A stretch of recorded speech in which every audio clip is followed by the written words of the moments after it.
Bienvenido a Fuera de Micrófono, Manolo Ferreras. Muchas gracias, lo mismo. Oye, por cierto, ¿dónde están los fachas aquí donde los tenéis escondidos? Aquí no hay fachas. ¿Cómo que no hay fachas? No, aquí hay... Ya decía, yo llevo un rato viendo y yo no he visto a ninguno porque bueno, yo recuerdo de lo que era en la etapa de Videla, por ejemplo, cuando fuimos a por Miguel de Molina, a Buenos Aires, lo que era aquello eran fachas. Los que nos corrían por la universidad cuando no solo los grises, sino los guerrilleros de Cristo Rey, esos eran fachas. Ya. Cuando he estado en el País Vasco, en las Herricos o fuera, en las calles, en la parte vieja de San Sebastián, esos eran los fachas.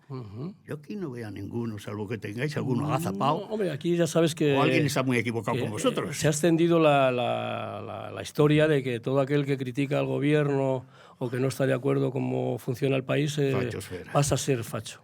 Pasa a ser fachosfera, facha. Pero bueno, ¿qué te voy a contar a ti? Que empezaste digamos que en aquella, iba a decir, tú lo has dicho, la auténtica primavera de los años 80. Sí, pero ya llevaban 10 años casi, ¿eh? La transición aquella... Llevaba 7 años con Luis del Olmo. Mira, de hecho, cuando se cargaron a... Carrero Blanco, mataron el general Carrero Blanco. El Luis del Olmo, la apertura que hizo después de los 2 días de luto fue con un reportaje mío hecho en la leprosería de Trillo, que era una cosa muy desgarrada, porque además no se había estado... En esos años, lo que más agradezco es que me tocó por suerte o por lo que fuera, por circunstancias o porque yo era un poco arrojado, abrir muchos caminos y meterme en sitios donde jamás había estado. Por ejemplo, ¿qué te digo yo? La Sierra de Gata de Cáceres, por ejemplo. Pues aquello del mundo rural de Luis del Olmo creo que fueron unos 300, casi 400 personajes, hechos en sitios inhóspitos, inhóspitos entonces para la radio, decían, aquí no ha estado la radio nunca, pero eran maravillosos, o sea, eran unos personajes increíbles. Y entonces, y después eso, entrevistas con Dalí, que también en Cadaqués, con Josep Pla, en Cataluña, ¿quién más? Después reportajes, es que fue una etapa mucho de reportajes que al final he acabado, al final de mi vida profesional he acabado de reportero sobre todo. Fíjate que tú estudiaste en el Instituto de Radio y Televisión y a los 19 años estaba ya trabajando. 19, sí, pero eso fue un casual, porque sí, es que ni tan siquiera de becario, es que resulta que hubo oportunidad con Fernández Asís, un histórico que muchos de los que nos vean ahora no se acordarán, pero otros muchos sí. Fernández Asís, que era un histórico entonces de cuando la radio era solo una, como la televisión. Bueno, pues Fernández Asís en Radio Nacional hacía un programa que se llamaba Directísimo. Y estaba con él García Matilla. García Matilla es uno de los jóvenes emergentes entonces de esos años 70, hablo de los años 70. Y entonces yo le dije, Eduardo, ¿puedo traer algún día algún reportaje y tal? Entonces me dijo, claro, tráete uno, ya se lo presentaremos aquí a Asís. Y entonces me presenté con un reportaje hecho una velada de boxeo que era también muy fuerte, era muy doloroso, casi se notaba a través del sonido las lágrimas, el sudor y hasta la sangre de los puñetazos y demás, ¿no? Los gritos enfurecidos de la gente. Creo que era en el pabellón de deportes de lo que fue después del Real Madrid, allá en la Castellana, ¿no? Para arriba. Y entonces, yo entregué aquello, estaba en un pasillo de Radio Nacional, pasó el tiempo, pero al cabo de un rato oigo al mismísimo así decir, ¿quién ha hecho esto? ¿Dónde está? Montármelo inmediatamente. Y la verdad es que quedó una cosa, bueno, le pusieron música de blues, el Corella, que era Corella era un manitas de la música en Radio Nacional en todos esos años, un manitas. Y Gonzalo Corella, pues, hizo un montaje de blues y demás con todas aquellas voces. Era mucho sonido, más que había entrevistas también, pero a la madre de uno de los boxeadores, en fin. Y a los entrenadores, por supuesto, a los preparadores, pero sobre todo era sonido, que es lo que después a mí me ha dado muchas alegrías eso, ¿no? Porque, por ejemplo, el primer premio Italia al que fui, que era el año 74, que me llevó Leocadio Machado, que era uno de los personajes también herederos del falangismo todavía en Radio Nacional, pues y no era, no sé si era facha, pero te aseguro que era una bellísima persona, un tipo impresionante que sabía de radio, muy amigo de Rodríguez de la Fuente, de Bódalo cuando iba por allí, al cuadro de actores. Bueno, entonces, me encargó un premio Italia en las dehesas de la Lidia, del Toro de Lidia, en los alrededores, bueno, eso ya se lo dije yo después, pero en fin, en los alrededores de Ciudad Rodrigo, de Salamanca. Y salió una cosa también por lo mismo, cadenas de carniceros. Claro, es que en aquel momento, bueno, tú lo has dicho en alguna entrevista, ¿no? Que la radio es emoción, que la radio es la calle, el sonido de la calle, pero no se estará perdiendo un poco, porque ¿cuántos reportajes, cuántas historias en cárceles, en psiquiátricos, en sitios, acabas de citar, ¿no? La leprosería de Trillo. Sí, digo, cárceles un montón. ¿Esa radio se ha dejado de hacer? En Soto del Real, por cierto, hice uno muy largo, un reportaje muy largo también, que no sé si se presentó algún premio entonces, que fue con Javier Tolentino. Pero vamos a ver, si se está perdiendo una cosa... Sí, se ha dejado de hacer un poco. No, pero en la radio quizás sí, pero lo que pasa, hay algunos que lo cuidan más, por ejemplo...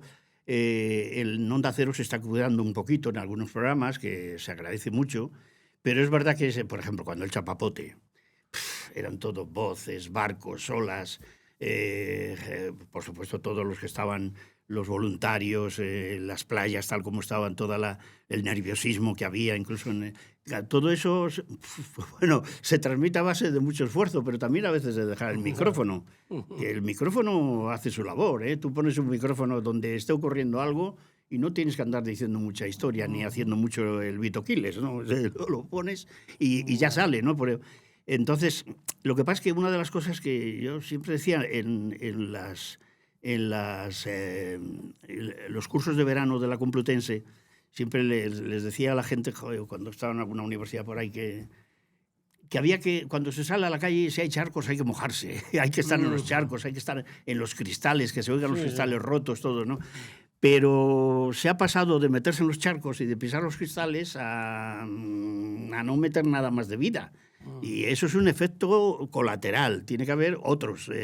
Tiene que haber otros que son las voces de la gente, saber dónde pones un micrófono, porque ese problema que tenemos con el sonido en los medios, sobre todo en el cine aquí en España, es inaudito. Por ejemplo, en Alemania, los estudios que tenían de radio ya en los años 70, que ahí fue otra experiencia, ahora te contaré si hay oportunidad, tenían unos equipos, unos estudios, unos nagras, una manera de montar, porque aquí todavía estábamos con la tijera, cortando cintas y pegando, ¿eh?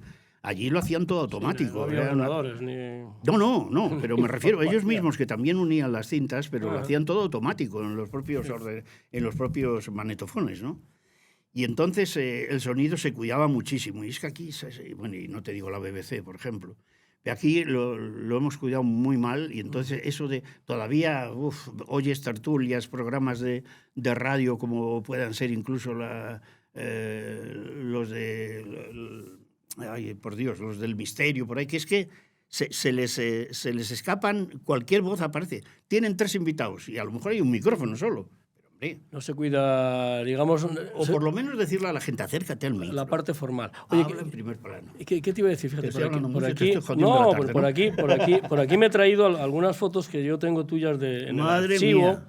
Claro, Madre de Déu. Fíjate aquí, Pero esto todo es Barraca. Esto me recuerda a la Barraca. Bueno, Barraca, y esto es cuando... Bueno, es que en esos años tuve la suerte, en el 84-85, de ser un poco ahí... Aquí precisamente esta foto, que referencia seguramente la haría yo porque era muy mala. Sí, anda. Está Javier Riollo. Está Pedro Atienza y está Salvador Valdés. Claro, consultando ahí. Salvador Valdés, que ha estado en Televisión Española de Letras. Atienza, desgraciadamente, se nos ha ido. Que era un experto en flamenco. ¿Qué te iba a decir? Aquello fue una pequeña revolución. Yo creo que el propio Riollo me comentaba no hace mucho que tenías a Calviño preocupado y tenías un poquito al gobierno, a Felipe, porque dice, estos chicos nos van... Erais un poco... Sí, Calviño a mí siempre me hacía muchas bromas, me quería mucho y me hacía la tapa del guerrismo. A mí los guerristas me han apreciado bastante, pero por eso cuando llegaron los reformistas, como Candabo por ahí, tuvimos ahí problemas, pero gordos. o el propio, fíjate, Fernando Delgado, otro que se nos ha ido. Fernando Delgado a mí me ayudó muchísimo. Bueno, me ha ayudado muchísima gente. Es que todo esto Sotillos, que fue anterior a Sotillos, Fernando. Sotillos fue, mira, estuvo en Radio Exterior también. Llegó Calviño, le dijo Tom Martín Benítez, que no sé si te suena así, sí, ¿no? Sí, muchísimo. Mucho, en Canal Sur y demás le controlan mucho. Bueno, en los telediarios también. Tom era jefe de su gabinete y le dijo, mira, José María, si quieres pegar el golpe en las mañanas de Radio 1, que tenía que cambiar entonces, mete al Ferreras y al equipo que te la van a liar. Y entonces, efectivamente, la liamos. Bueno, nada más empezar, estaba el juicio de banca catalana y todos los palos a Pujol y demás fueron de la leche. Pero ya había llegado Sotillos en ese momento. Y Sotillos me llamó inmediatamente y me dijo, esto no puede ser. Y no vais a poder seguir aquí. Porque es que además, o sea, tenía todavía la imagen de que en Radio 3 estábamos todo el lumpen, los drogotas, los maricones, los no sé qué. Entonces, Eduardo, por favor, que después nos llevamos muy bien, ¿eh? Cada vez que yo se lo reproché un tiempo, pero ya han pasado muchos años, claro. No puedes estar. Y entonces nos quitó de las mañanas. La mañana de Radio 1 con nosotros duró 3 meses. Claro que la noche, cuando se fue el Loco a la Colina, que también nos tocó hacerla, duró 2 meses. También, ¿no? Pero es casi un baile. Esos 80 que tú alguna vez has llamado, esa auténtica primavera o esa bonita primavera, tuvo también su lado no tan bonito, ¿no? Quiero decir que mucha gente cayó hasta por temas de drogas. Es que cuando se habla de la movida y mucha gente. No hay que olvidar tampoco eso, supongo, ¿no? La heroína hizo... Y me estaba acordando ahora, y después el SIDA, claro, las dos. Pero la heroína, me estoy acordando un momento con un chavalillo que vino con su madre, que tenía ya el sarcoma por lo del SIDA y demás. Esto era el año 86 o por ahí, con Iñaki Gabilondo Nasser, ¿no? Y fueron lágrimas, pero es que fueron lágrimas peor a los 4 o 5 días porque murió, el chaval murió. Entonces, pero de esas muchísimas, o sea, chavales son los que habías estado en barrios o por ahí grabando reportajes y te lo comunicaban a muy poco tiempo de que se habían ido. Sí. Y de hecho, una vez en el cementerio del sur, que fui a hacer un reportaje, que son un poco macabros y tal, pero joder, ¿qué le vas a hacer? O sea, porque sería el día de los difuntos y por ahí. Había madres y las madres casi todo eran madres de chavales de la heroína. Y era terrible. Entonces... Sí, claro, no hay ninguna etapa gloriosa, no hay ninguna etapa fantástica. O sea, Aprendiste, supongo que en parte por tu propia afición e ilusión, pero has estado siempre al lado de gente muy importante del mundo de la radio. Se habla, no sé si a ti qué te parece el término ese de estrellas de la radio, claro. Pero me estoy acordando de Luis del Olmo, Quintero, Iñaki Gabilondo, Quintero, Sotillos, el Carlos Tena, o sea, no sé, es que... todo. Beatriz Fecker, que la habéis tenido hace poco aquí también. Bueno, Beatriz empezó casi conmigo el primer reportaje que hizo en un viaje a Suiza. ¿Con quién te llevabas mejor o con quién te funcionaste, no sé, tuviste más feeling? Incluso claro, con Iñaki tuve las algún estrellas problemilla. A veces también tienen Sí lo tienen, sí lo tienen. Bueno, pues no sé qué decirte, o sea, todos esos años. Yo creo que al final con Luis del Olmo es con el que mejor me llevaba. Estuve muchas veces en su casa, con su mujer, los niños, algunos ni había nacido. Pero ¿qué te iba a decir? Que es que Luis era como un padrazo. Estilos diferentes. O sea, ¿no? Luis no te ofendía nunca, ni te levantaba la voz, ni te decía... Y claro, es en el día a día, las refriegas esas del nerviosismo de por qué vas a tener invitado a no sé quién o por qué vas a...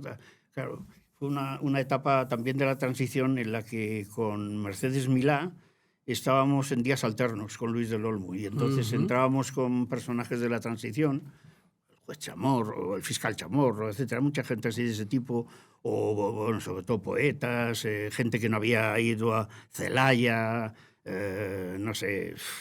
Carmen Conde, gente que... Bueno, Carmen Conde salió con una mala leche de un estudio. Pero yo creo que con Iñaki me llevó también muy bien, ¿eh? No sé, muy bien. Lo que pasa es que Iñaki también es que a veces en el fragor, ya te digo, de la batalla del directo se dicen muchas cosas que después te arrepientes. El salto... Veo que se me seca la... No, tranquilo.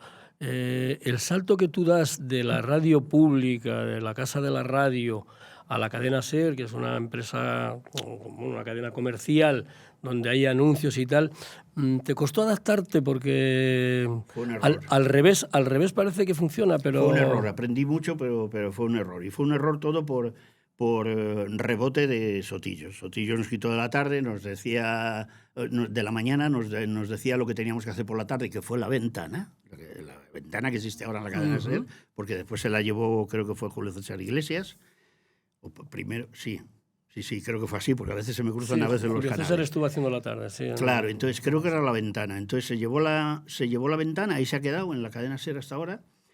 Pero después, bueno, lo bueno es que con Delcades yo, por ejemplo, me he llevado muy bien, entonces, y hemos hecho reportajes para lo que era la descubierta del Hoy por Hoy con Iñaki, muy potentes, muy buenos, ¿no? Y Delcades me mandó enviado, pues mira, el entierro de Dalí, por ejemplo, la cobertura del entierro de Dalí me mandó Delcades, igual que me mandó a Brasil y demás, cuando los perseguidos de la justicia que tanto salían por Interview y todos estos... ahora no te sé decir, pero bueno, desde el Dioni a yo qué sé. Y entonces, y todo eso era por Delcades, que de repente te decía, Manolito, vete para allá. Entonces no sé, a mí no me ha importado siempre cortar, porque he estado, claro, cuando veo ahora gente que lleva 30, 40 años haciendo lo mismo, yo me hubiera aburrido que no veas. Entonces, yo cada año y medio iba cambiando, continuamente. Y sobre todo que a veces estaban 4 o 5 que eras programas. un reportero, y como reportero, ¿alguna vez has contado o has repasado el número de historias, de reportajes que has hecho a lo largo? 6.000 reportajes. Sí, reportajes unos 6.000, porque es que he estado en muchos sitios, o sea, en todo lo que ha sido la ampliación de Europa, lo que ha sido después lo de Turquía, Marruecos, el retorno de los inmigrantes a Ecuador, el 11S en Nueva York, en fin, todas estas cosas, en París, el mayo del 68, el aniversario, todo eso me ha tocado. Te he metido ruido con el cablecito le digo al cámara que me está mirando, no, ¿verdad? No. Bien. Adelante, seguimos. Son fallos de que... Ya, no.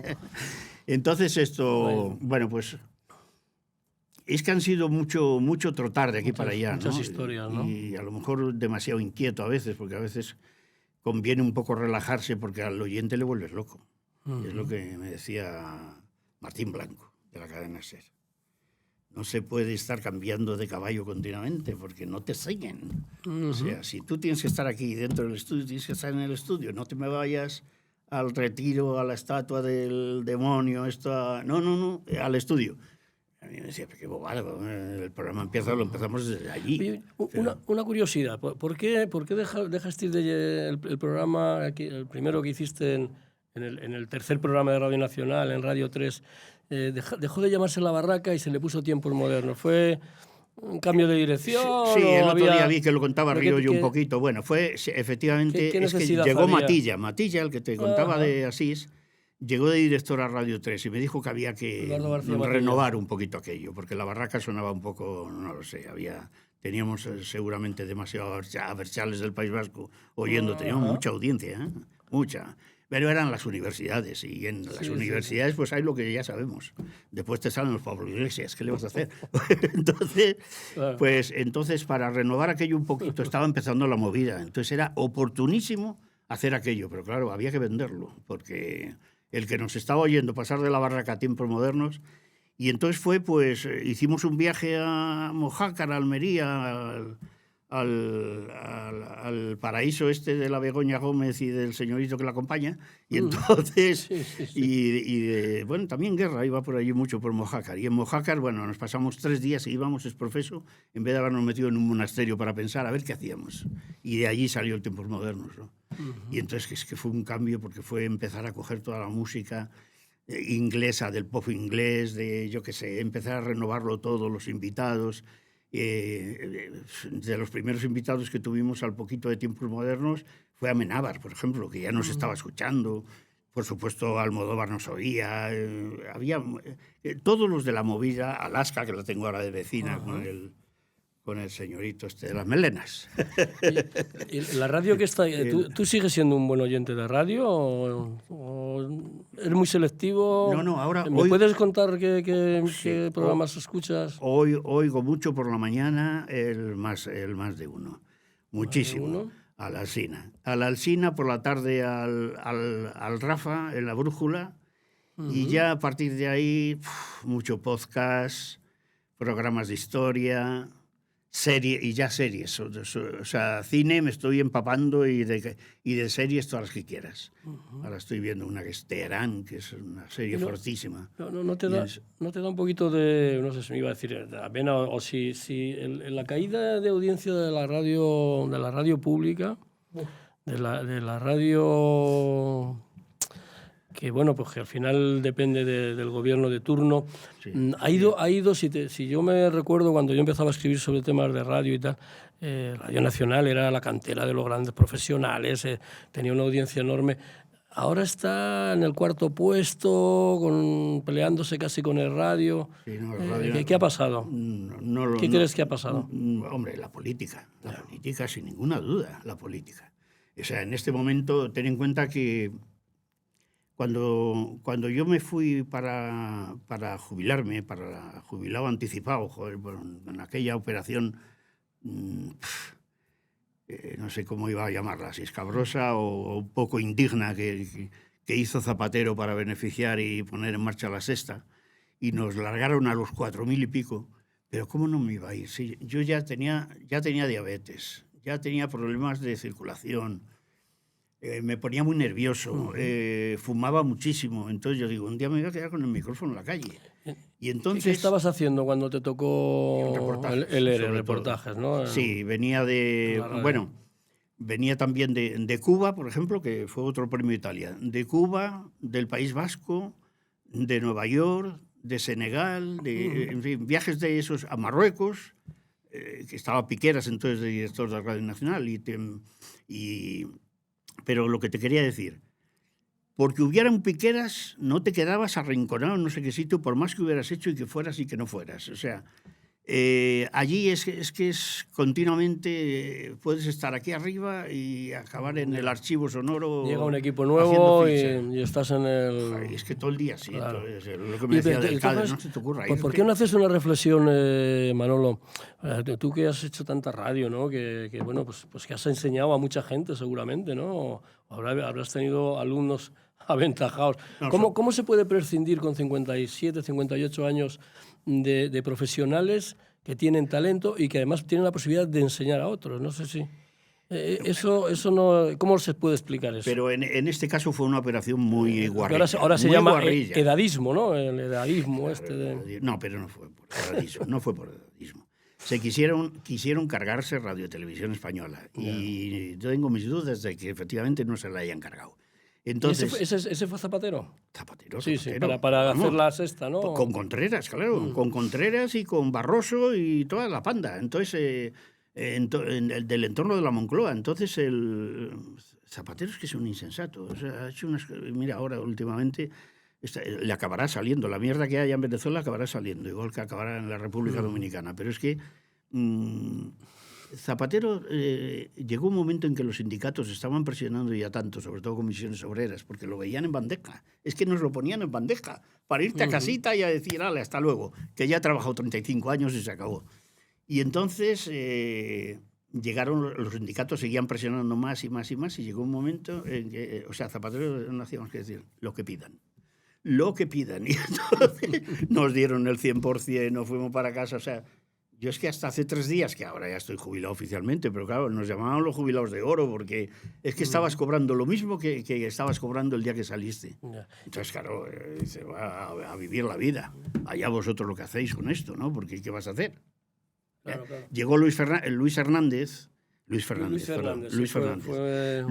llegó y en varias reuniones me llamaban compañeros, joder, Luis, que te ha citado, que ¿por qué cojones te has ido? Ya, pues te has ido pues porque es que había que irse, porque si no te ibas a quedar un año como mucho. ¿A qué? ¿A que tuvieras un poco suerte y pudieras hacer algo que mereciera la pena? Porque para estar allí yendo solo unas horas al ordenador y no hacer nada, pues para eso me quedo en mi casa. Ya. Es que no... Y el paso siguiente es de alguna forma, pues bueno, reinventarte, ¿no? Creo que como pintor tampoco eres de los malos, ¿no? Bueno, vamos a ver. He visto algunas fotos tú alguna cosa cuadros, guapa salió. Ya. Sí, pero eso era ocupar el tiempo, o sea, sobre todo las redes, por ejemplo, ahora que ni se me ocurre asomarme a una red porque es la hostia. Ya. Pero me lancé de cabeza porque, claro, tenía que estar ocupado y haciendo cosas. Sobre todo al Facebook, a páginas de Facebook de Miguel Hernández, bueno, incluso de la caída de Gaddafi en Libia, yo qué sé, a movilizar historias, ¿no? Y después esto, claro, y como empecé a pintar casi enseguida, hicimos una página de arte, estaba bastante bien. Y bueno, yo como un loco, estuve pintando durante 3 años, creo que pinté unos 100 y pico por ahí, cuadros, ¿no? Y sobre todo era impresionismo y nuevo figurativo, pero nuevo figurativo, ¿no? El post-figurativo. Entonces, pero copiaba mucho, o sea, a mí lo que me gustaba era copiar, yo no... Salían cosas que yo decía, ¿de dónde ha salido esto? Pero... Sí. ¿Fuiste más libre en aquellos años de la barraca, de tiempos modernos, que lo pudiste ser luego cuando ya estamos entrando en la etapa final de Felipe González? ¿Tú crees que este país ha dejado en el camino... No sé si... El principio de los 80 del felipismo fueron años muy tensos, ¿eh? Sí, ¿verdad? Fueron años muy tensos porque se estaba rompiendo con muchos moldes. El tema de la corrupción, el tema de los GAL. Eso es el final. Eso es el final, sí, los GAL fueron jodidos. Pero no, fueron los primeros años, es que estaban todavía la generación súper anterior y estaba lo nuevo. Y entonces se producían choques por todo tipo de cualquier cosa. No les gustaban, se organizaban broncas. Yo recuerdo algún programa haber estado, o sea, tener a gente en el estudio, gente que venía de muchos despachos diciendo, ¿qué hacéis? Pero no sé qué, aspavientos y tal. Como en la etapa de Luis del Olmo también, que él lo ha contado alguna vez, nos llamaban a capítulo casi todos los días. Estabas en una entrevista, estaba acabando y ya te decían al despacho. Y bronca que te crió. O a preguntarte si estabas en algún partido político. Y yo, no, en un partido político nunca. Unas cosas, pero ¿por qué tenías que estar en un partido político? Entonces, y si estabas, te echaban. Pues anda, que... Mira, que el otro día Río yo creo que os contaba la etapa en que militaban tanto en ligas comunistas, revolucionarias, etcétera. Sí. Beatriz Pecker era de la liga. Cada uno pues se vive, son los años de juventud y cada uno... Pero también el propio Riollo decía que entonces él se podía tomar una copa o ir a una tertulia y sentarse al lado de gente que estaba totalmente en otra línea política, que estaba... Sí, pero, ahora esto es como... Está hablando de los 90. Eso es como más difícil, ¿no? Ya de los 90, sí. O sea, aquí se juntan los... No, ahora está muy... Hay una polarización, que es lo que se dice ahora, una polarización terrible. Está la gente o aquí o allá. Y no hay manera, además, de decir, pero tú no te das cuenta que esto, que lo otro. No hay manera. Cada uno no se baja del caballo. Yo creo que hay mucho interés también en mucha gente de que, bueno, pues les va bien con estos o con los otros pero es que es una pena lo que está pasando. O sea, yo ahora mismo no tenía que estar aquí, perdóname. Tenía que estar en la Carihuela, comiendo pescadito frito y paseando con mi perrillo por la playa al lado de Benalmádena. Sí. ¿Y por qué no he ido? Sí, te lo voy a contar. ¿Sí? Con 46 muertos. Las vías como están. El chulo este de Pucela, donde me pasé tantos años, el puente... diciendo las barbaridades que dice, la gestión que han hecho, no solo de eso, mira las carreteras, las presas, pero ¿qué coño es esto? O sea, ¿dónde está el dinero entonces con la gran deuda que tenemos? O sea, ¿qué ha pasado? No. Yo me temo que de aquí a un tiempo va a ir saliendo mierda, pero de narices, ¿eh? No. Porque es que no puede ser de otra manera. Es que no entiendo lo que ha pasado y lo mal que han gestionado. Entonces, claro, mucho la igualdad, bueno, mira la igualdad y con la ley famosa del sí o sí, del sí es sí, pues... mucho igualdad, mucho matrimonio igualitario, sí, cojonudo, pero eso viene de por sí. Lo habéis hecho vosotros y lo han hecho muchos países en Europa y en el mundo sin que sean la socialdemocracia que está de culo. Pues eso, es que Y sin embargo, otras cosas que se tenían que ocupar no las hacen. Entonces, la gente se va, mira, que a Abascal le conozco mucho. Y a Santiago, ¿sabes? Que he pensado enseguida en vos, con todo esto, con los jóvenes. Eso no quiere decir que hayas cambiado ideológicamente. Yo a Abascal le conozco igual, con su padre, que ya falleció, y con su madre y hasta la abueliña, como decía él. A todos estos les conocí cuando estaban perseguidos y señalados los caballos por ETA. Amenazados en el País Vasco. Eso, y entonces efectivamente, pues bueno, sí, yo he tenido que ir con Guardia Civil algunas veces porque estabas... La Mercia Izpurúa esta, que nos señalaba, bien, a mí por lo menos 3 veces en Gara me señalaron. Entonces tenías que andar con un poco de cuidadín, porque esta gente no se andaba con chiquitas.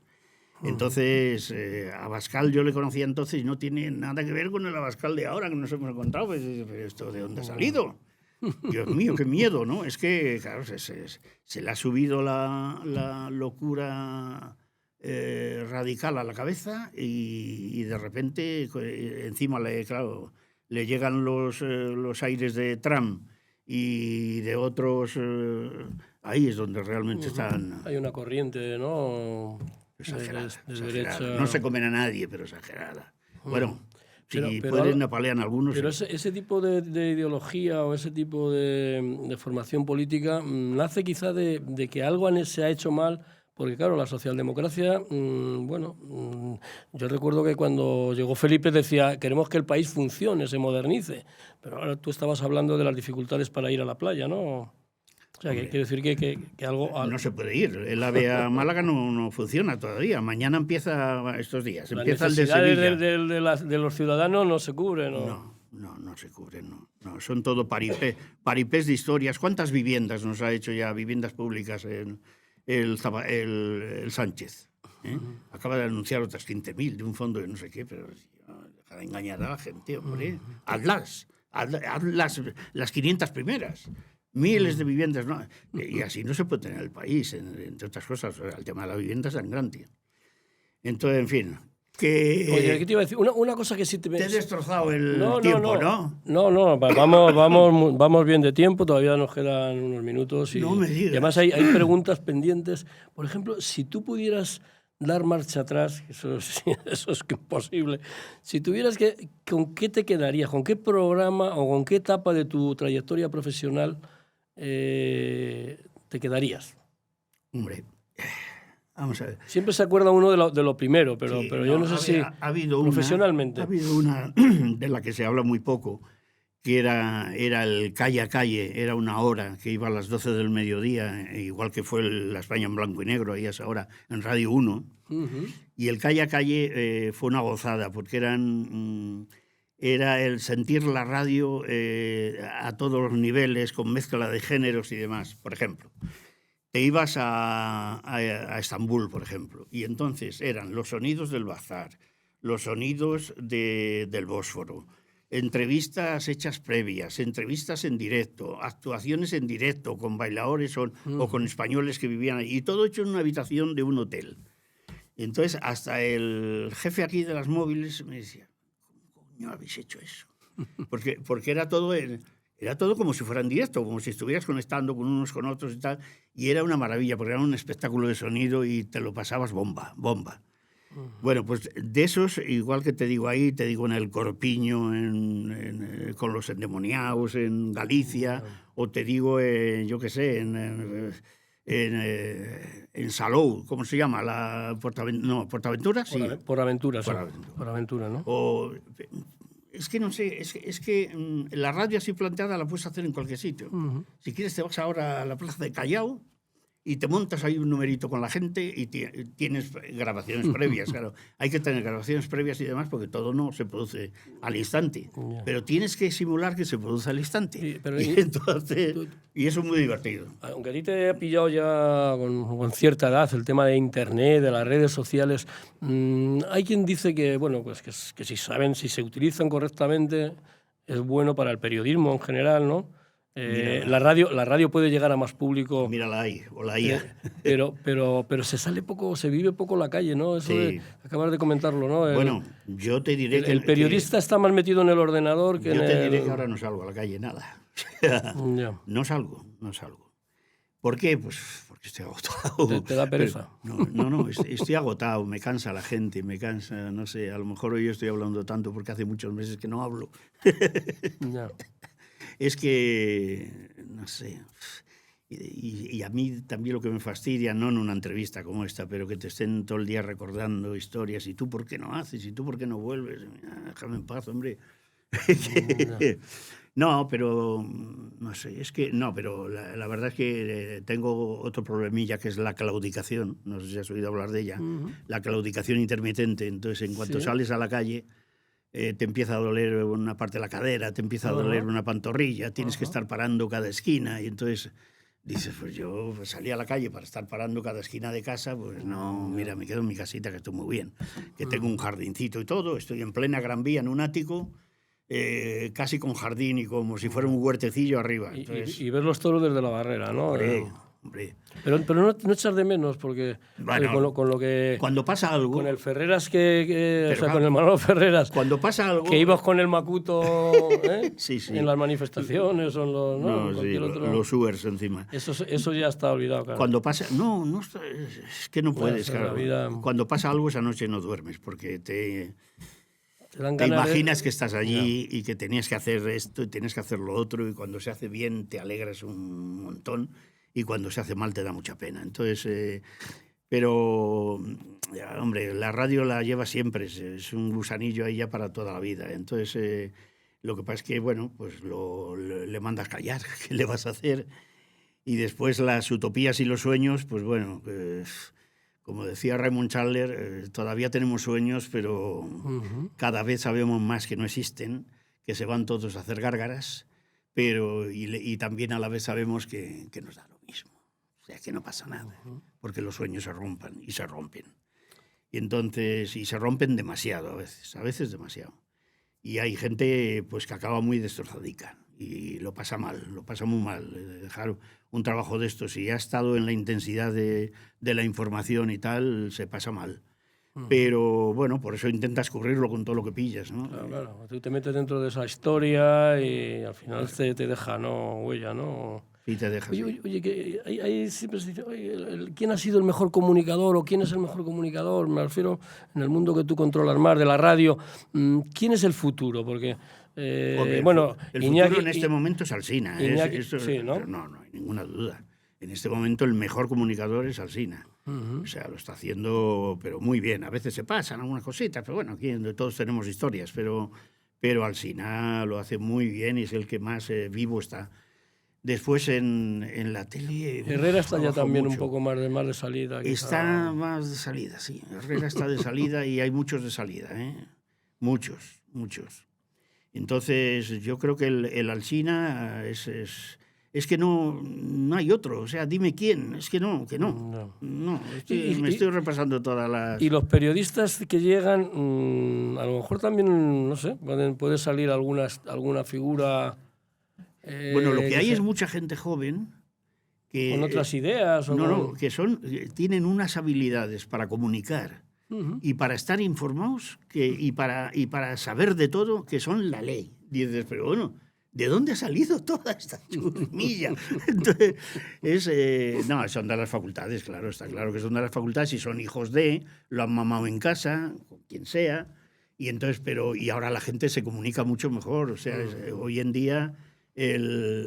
los chavales es que da gusto oírles a la mayoría, porque sobre todo cuando están hablando de algo interesante, claro. Entonces, no sé, creo que se ha avanzado mucho por ahí. Entonces, lo que pasa es que yo creo que los medios, yo vuelvo a las series, el cine, lo que más futuro tiene son las series, el cine, la radio, pues claro que la tiene y seguirá mucho tiempo, sobre todo porque es el medio imprescindible en un momento determinado. Pero la tele se le está empezando a acercar, ¿eh?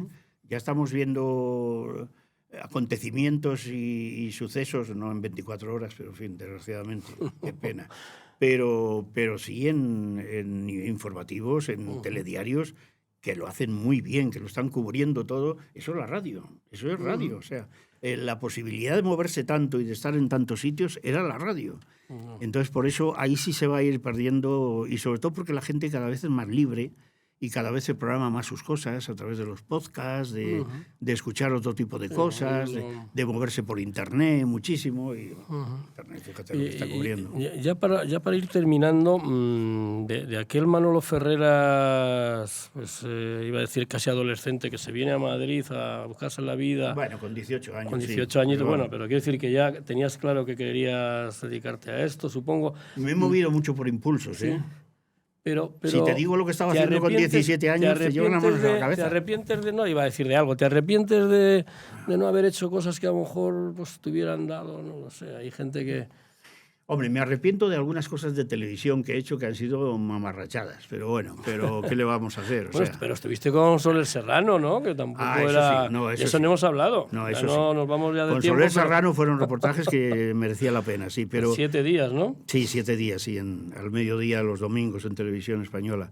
Pero ¿qué te digo? Por ejemplo, el Pero esto que es con Hugo Stuben, que era majísimo, Navarrete, que las tenía que hace poco era el realizador. Sí, también lo tuve que ser. Pues con aquello de la Lola, que el que escribía muchas preguntas era Río. Yo lo siento, Javierito, no creo que te pase nada por contarlo. Riollo, yo creo que era el guionista, era también tu mano derecha, un poco, ¿no? Sí, lo fue. O izquierda, no lo sé. Sí, no, sí lo fue porque, bueno, da igual. Sí lo fue porque fue un descubrimiento. La mente que tenía Riollo, bueno, de hecho, mira hasta dónde llegó después. Claro, si las cosas no se hubieran torcido como se han torcido, en todas partes se han torcido. O sea, en Prisa, fíjate qué desastre.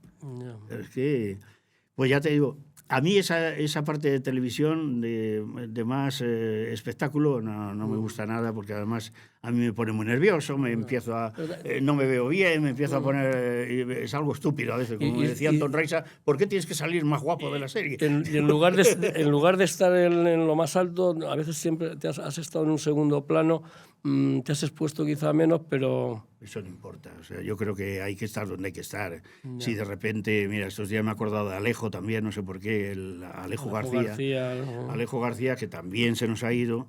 Directo, ¿no? Claro, pero ¿por qué me he acordado de Alejo? Pues, a ver, pues es que Alejo tenía un carácter complicadillo y tal, porque a veces lo que más te molestaba de estar de segundo, de tercero, o cubriendo algo, unas elecciones, lo que fuera, es que te contestaran de mala manera. O sea, a mí el tema de los gestos es que eso significa mucho. Entonces, de repente que te no sé qué, que ahí hay una puerta, te quedas aquí solito. Pero no lo sé, pero sin embargo después, bueno, con esa gente muy bien, con Alejo muy bien, pero efectivamente tiene un carácter complicado. Pero te quiero decir que si mañana ocurre esto, que se va a cubrir la boda de Felipe con Leticia, ¿cómo no vas a cubrir eso? Te pones de reportero donde sea. Ajá. Yo estaba en la Plaza Oriente, frente al Palacio, pero en una esquina, en uno de las coberturas de todo el itinerario de la boda, ¿no? Pero yo me lo pasé muy bien, estaba muy bien. Lo único que llovió mucho esa mañana, estaba empapado. Pero, ¿y por qué no? Es que no... Si no se te caen los anillos. No, pero... Bueno, una cosa es esa y otra cosa es querer salir ahí para ser estrella, también. O sea, quererte convertir en la estrella que no eres tú. Vas a cubrir ese puesto y ese lugar, no vas a ser la estrella de Minneapolis. Muy bien. Oye, Manolo, pues se nos ha ido el tiempo volando y ha sido un placer tenerte conmigo aquí. Muchísimas gracias a vosotros. Ahora, me siento nunca muy mejor dicho fuera de micrófono, pero con el micrófono. No. Me siento muy agradecido de estar en este sitio, de verdad. Mucho, por muchas cosas. Pues ha sido un placer. Lo mismo. Hasta siempre. Muchas gracias. A ti.